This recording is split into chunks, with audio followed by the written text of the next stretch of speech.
Hello friends, मैं अनिता भास्कर आप सभी लोगों का अपने यूट्यूब चैनल पर स्वागत करती हूँ। और हिस्ट्री में आज टॉपिक है हमारा मौर्योत्तर काल। ठीक है, तो आज इसके 20 क्वेश्चन कंप्लीट करेंगे और आशा करती हूँ वीडियो आपको पसंद आई होगी। और पसंद आई हो तो प्लीज लाइक शेयर कमेंट करिएगा। चैनल पे अगर आप नए हैं तो जरूर चैनल को सब्सक्राइब कर लें, बेल आइकन प्रेस कर लें, जिससे आपको नई वीडियो की नोटिफिकेशन मिलती रहे। आने वाले TGT PT UC net exam IAS PCS सभी के लिए इंपॉर्टेंट क्वेश्चन है, तो जरूर सारे क्वेश्चन। फर्स्ट क्वेश्चन पे चलते हैं। फर्स्ट क्वेश्चन, निम्नलिखित में से कौन राजवंश समकालीन थे? सातवाहन, मौर्य, शक। दिए गए कूट से उत्तर चुनना है हमें। और राइट ऑप्शन क्या हो जाएगा? ऑप्शन डी हो जाएगा, 1 और 3। ठीक है, सातवाहन और शक। ठीक है, दक्कन और मध्य भारत में सातवाहनों ने 100 वर्षों के अंतराल के बाद मौर्यों का स्थान लिया। और मौर्य साम्राज्य के पतन के बाद इंडो ग्रीक ने उत्तर पश्चिम भारत के एक बड़े भाग पर कब्जा कर लिया था और उनके बाद शक आए थे। ठीक है, और जिनके नियंत्रण में इंडो ग्रीक की तुलना में भारत की अधिक बड़ी भाग था। और सातवाहन और शक दोनों ही समकालीन थे। ठीक है, और शक जो थे सातवाहनों के सबसे बड़े प्रतिद्वंदी भी थे ये। तो राइट ऑप्शन ऑप्शन डी हो जाएगा। नेक्स्ट है, वह भारत का एक शक शासक था जो कठियावाड़ की सुदर्शन झील की मरम्मत करवाने के लिए प्रसिद्ध है। वह संस्कृत का महान प्रेमी था और उसने संस्कृत में जूनागढ़ का शिलालेख लिखवाया। उपयुक्त परिच्छेद जो है निम्नलिखित में से किस राजा का सबसे अच्छा वर्णन करता है? रुद्रदामन प्रथम, चंद्रगुप्त द्वितीय, समुद्रगुप्त, विक्रमादित्य। राइट ऑप्शन क्या हो जाएगा? ऑप्शन ए हो जाएगा, रुद्रदामन। ठीक है, रुद्रदामन प्रथम 130 से 150 ईस्वी सर्वाधिक प्रसिद्ध शक शासक था। और वह न केवल सिंधु क्षेत्र अपितु गुजरात, कोंकण, नर्मदा घाटी, मालवा और कठियावाड़ के बड़े भूभाग पर शासन करता था। वह इतिहास में कठियावाड़ के अर्धशुष्क क्षेत्र में अव्यवस्थित सुदर्शन जो झील थी उसका उसने जीर्णोद्धार के लिए प्रसिद्ध है, वो करवाने के लिए। और वह संस्कृत का महान प्रेमी था। हालांकि वह विदेशी था, फिर भी उसने विश्व संस्कृत में सबसे पहला शिलालेख जारी किया। और वह संस्कृत का महान प्रेमी था। और चंद्रगुप्त द्वितीय गुप्त साम्राज्य से संबंधित है। ठीक है, जिसने शक शासकों के विरुद्ध युद्ध किए थे। और समुद्रगुप्त गुप्त साम्राज्य से ये भी संबंधित है। राइट ऑप्शन ऑप्शन ये हो जाएगा। थर्ड क्वेश्चन है, भारत में कुषाण वंश के संदर्भ में निम्नलिखित कथनों पर विचार कीजिए। इनका साम्राज्य केवल उत्तर भारत के पश्चिमी भाग तक ही सीमित था। दूसरा पॉइंट है, शक संवत का आरंभ उनके शासन काल में ही हुआ था। तीसरा पॉइंट है, भारत में पहली बार सोने के सिक्के इन्होंने ही जारी किए थे। उपयुक्त कथनों में से कौन से सही है? राइट ऑप्शन बी हो जाएगा, केवल 2। ठीक है, ये सही है, 2 केवल। शक संवत का आरंभ उनके शासन काल में ही आरंभ हुआ था। ठीक है, तो कुषाण साम्राज्य जो है ये गंगा तक, मध्य एशिया में खुरासान से लेकर उत्तर भारत के प्रदेश के वाराणसी तक विस्तारित था। और उसमें मध्य एशिया का बड़ा भाग क्षेत्र, ईरान का कुछ भाग, अफगानिस्तान का कुछ भाग, लगभग पूरा पाकिस्तान और लगभग पूरा उत्तर भारत इसमें सम्मिलित था। ठीक है, और मथुरा में पाए जाने वाले कुषाणकालीन सिक्के, शिलालेखों और मूर्तियों से पता चलता है कि वह फिरोजपुर या पेशावर के बाद भारत में उसकी दूसरी राजधानी थी। ठीक है, कथन 2 सही है। सबसे प्रसिद्ध कुषाण शासक कनिष्क ने 78 ईस्वी में शक संवत आरंभ किया था। कथन जो 3 है ये सही नहीं है। सोने के सिक्के सर्वप्रथम इंडो ग्रीक शासकों ने जारी किए थे और उनकी संख्या कुषाण शासन काल के निरंतर बढ़ती गई थी। और इंडो ग्रीक ही ऐसे प्रथम शासक थे जिन्होंने भारत में इस प्रकार के सिक्के जारी किए, जिसकी पहचान सुनिश्चित रूप से किसी शासक विशेष द्वारा जारी किए सिक्कों के रूप में की जा सकती है। ठीक है, फोर्थ क्वेश्चन है, इंडियन नेशनल कैलेंडर भारतीय राष्ट्रीय पचांग 78 ईस्वी में आरंभ होने के वाले पचांग पर आधारित इसे क्या महत्व है? यह शकों पर राजा विक्रमादित्य की विजय का प्रतीक है, या कनिष्क के राजारोहण का प्रतीक है, या जो है अशोक द्वारा बौद्ध धर्म के अंगीकार का प्रतीक है, या सातवाहन शासक के आरंभ का प्रतीक है? राइट ऑप्शन बी हो जाएगा। ठीक है, कनिष्क के राज्यारोहण से संबंधित है। ठीक है, शक संवत यानी ये जो है 78 ईस्वी में आरंभ हुआ, जबकि कनिष्क कुषाण साम्राज्य की उस पे आसीन हुआ। और माना जाता है कि विक्रम संवत जो है वो 57 ईस्वी पूर्व शकों का राजा विक्रमादित्य के विजय के बाद प्रवर्तित किया गया था। ठीक है, तो राइट ऑप्शन यहाँ पे बी हो जाएगा। हालांकि वह विदेशी था, नेक्स्ट क्वेश्चन है, किंतु भारत में बस गया और उसने सबसे लंबा शिलालेख जूनागढ़ शिलालेख विश्व संस्कृत में जारी किया। यह शिलालेख राजस्थान में अवधेय जनजातियों के विरुद्ध उसकी सफलता या सुदर्शन झील के मरम्मत कार्य के अतिरिक्त नर्मदा घाटी में इन 7 वाहनों के विरुद्ध उसके सामरिक पराक्रम का लंबा अभिलेख है। उपयुक्त जो विवरण है सर्वोत्तम से किस शासक के राजा से संबंधित है? कनिष्क, रुद्रदामन प्रथम, Menander, Gondophernes. Right option B हो जाएगा, रुद्रदामन प्रथम से संबंधित है। ठीक है, नेक्स्ट है 7 वाहनों की सामाजिक प्रणाली के संदर्भ में निम्नलिखित कथनों पर विचार कीजिए। पॉइंट 1, 7 वाहन शासकों में उत्तराधिकार मातृवंशी होता था।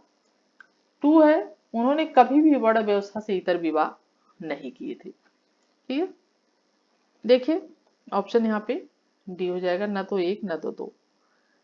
देखिए विशाल मौर्य साम्राज्य के पतन के बाद मगध में शुंग एवं कण्व राजवंशों का उदय हुआ। ठीक है, शुंग और कण्व। और कलिंग में चेदी महावेगवान राजवंश और दक्षिण भारत में आंध्र प्रदेश क्षेत्र में सातवाहन राजवंश का भी उदय हुआ। और इस दक्षिण राजवंश का संस्थापक कौन था? सिमुक, सातवाहन का। और यद्यपि शिलालेखों में सिमुक नाम प्राप्त होता है, पुराण में उसका उल्लेख सिमुक और सिंधुक नाम से भी किया जा गया है। और यह माना जाता है कि ईसा पूर्व पहली शताब्दी में दक्कन में विशिष्ट रूप से आंध्र में व्यापक क्षेत्र में विजय प्राप्त करने के बाद सिमुक के शासन का उदय हुआ। ठीक है, अतः पहला जो है वो। और सातवाहन जो शासक थे वो माता के नाम से जाने जाते थे, लेकिन फिर भी उत्तराधिकार मातृवंशी होता था, ये सही नहीं है। ठीक है, ये पितृवंशी होता था। ठीक है, इसलिए ये सही नहीं है। और गौतमी पुत्र सातकर्णी 4 वर्णों के लोगों के मध्य अंतरजातीय विवाह की अनुमति नहीं थी, जबकि उसके पुत्र वशिष्ठ पुत्र परलमणि शकों के साथ भी शक राजा रुद्रदामन की पुत्री जैसे थी विवाह संबंध स्थापित करने में संकोच नहीं किया था, जबकि वो विदेशी नस्ली संबंध रखते थे। तो यह भी जो है ऑप्शन यहाँ पे न 2 सही है न तो 1 सही है। ठीक है, नेक्स्ट है विक्रम में शक संवत में कितना अंतर वर्षों का है? तो राइट ऑप्शन यहाँ पे क्या हो जाता है? यहाँ पे सी आता है।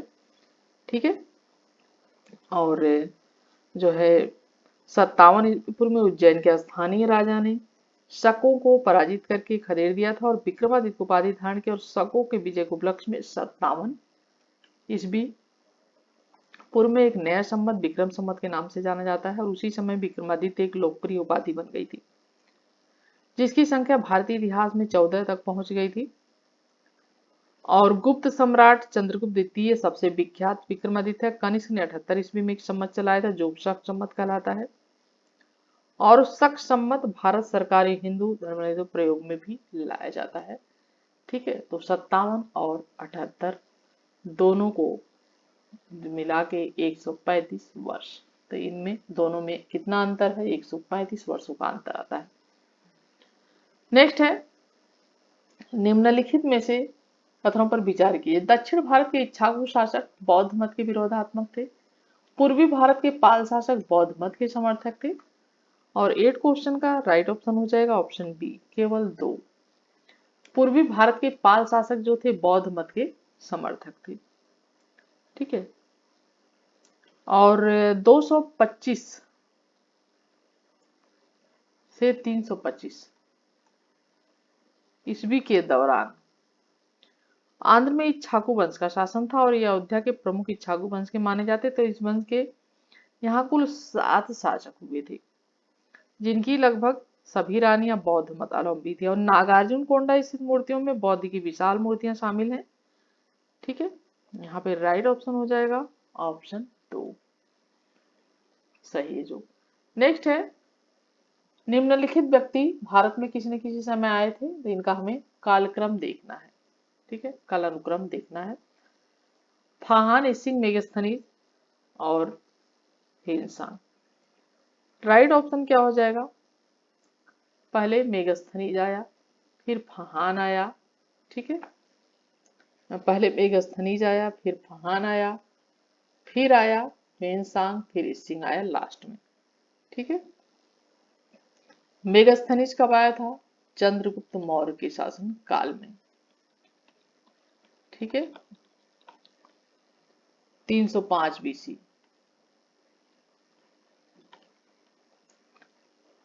ईस्वी पूर्व से 299 ईस्वी पूर्व के बीच में। और इसने इसकी प्रसिद्ध पुस्तक किया थी इंडिका। ठीक है।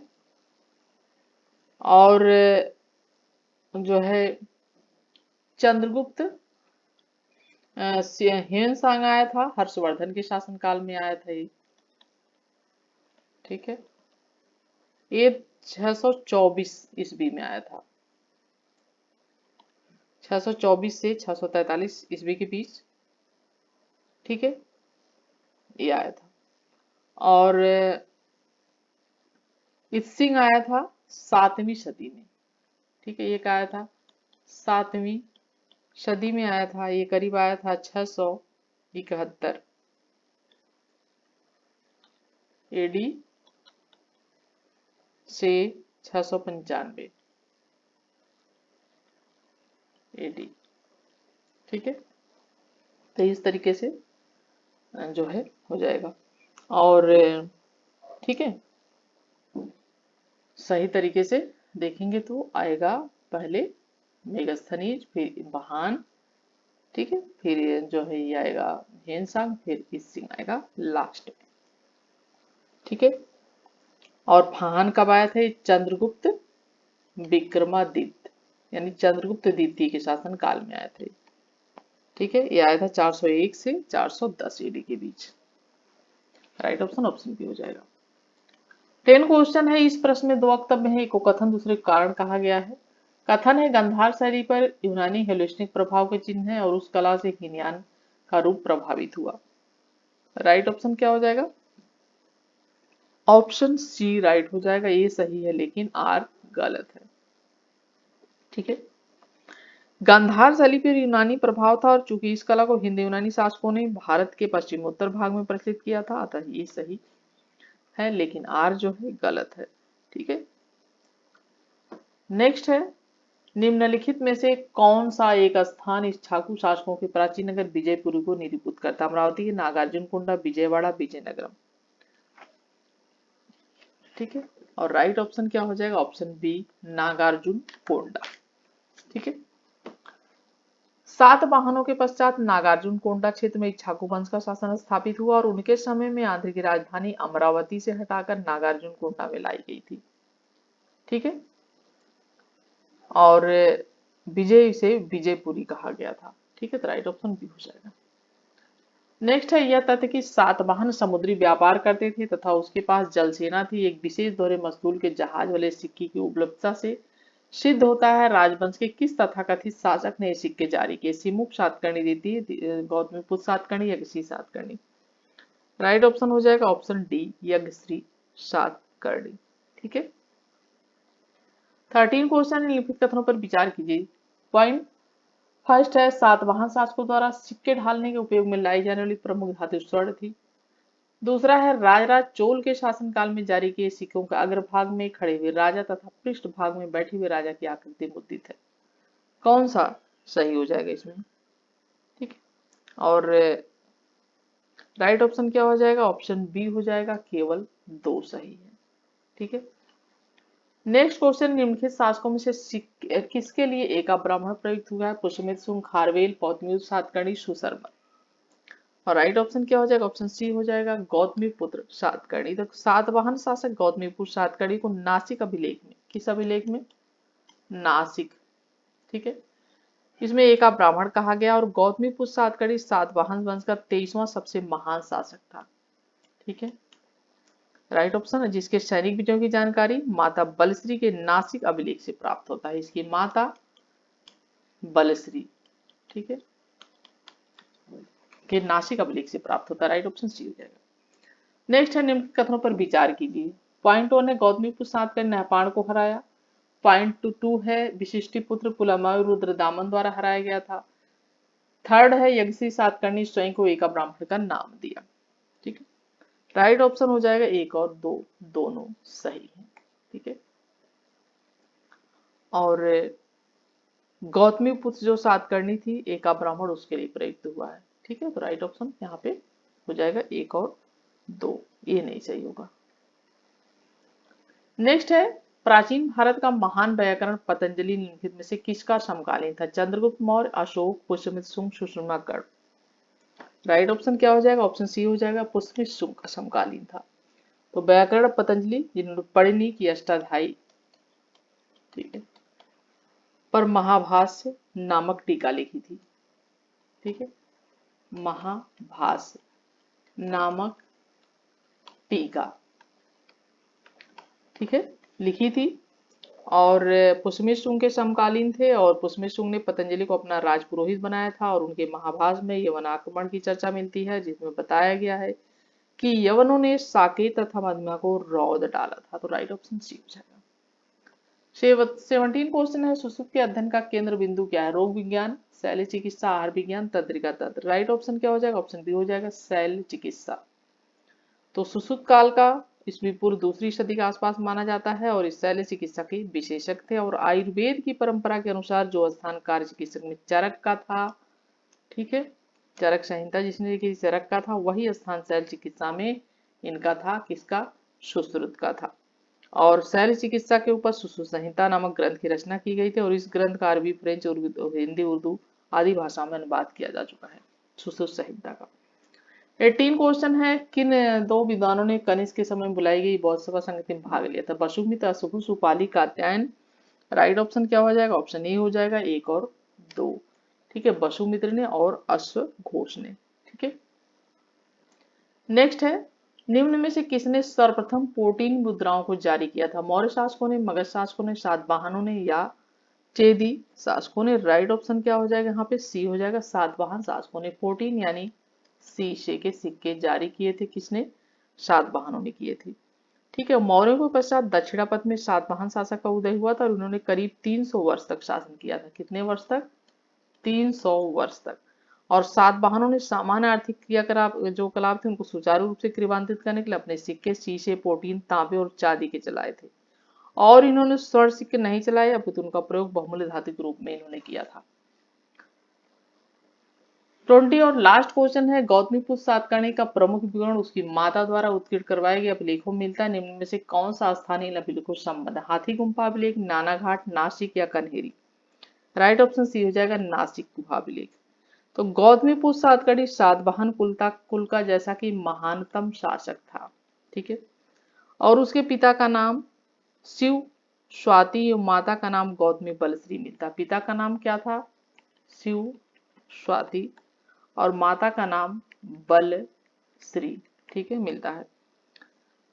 और उसकी सैनिक सफलताओं अन्य का जो है कार्यों के विषय में हमें उसकी माता गौतमी बलश्री की नासिक जो प्रशस्ति है उससे जानकारी मिलती है और उसने तीनों, कहते हैं कि इसने तीनों समुद्रों का जल पिया था।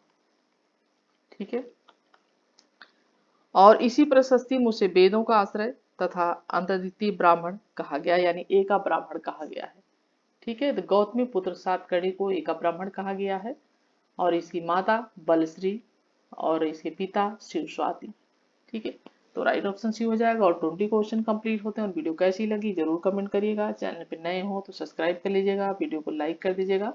नेक्स्ट वीडियो में मिलती हूँ आप सभी से, तब तक के लिए आप सभी से विदा लेती हूँ। Thank you for watching video.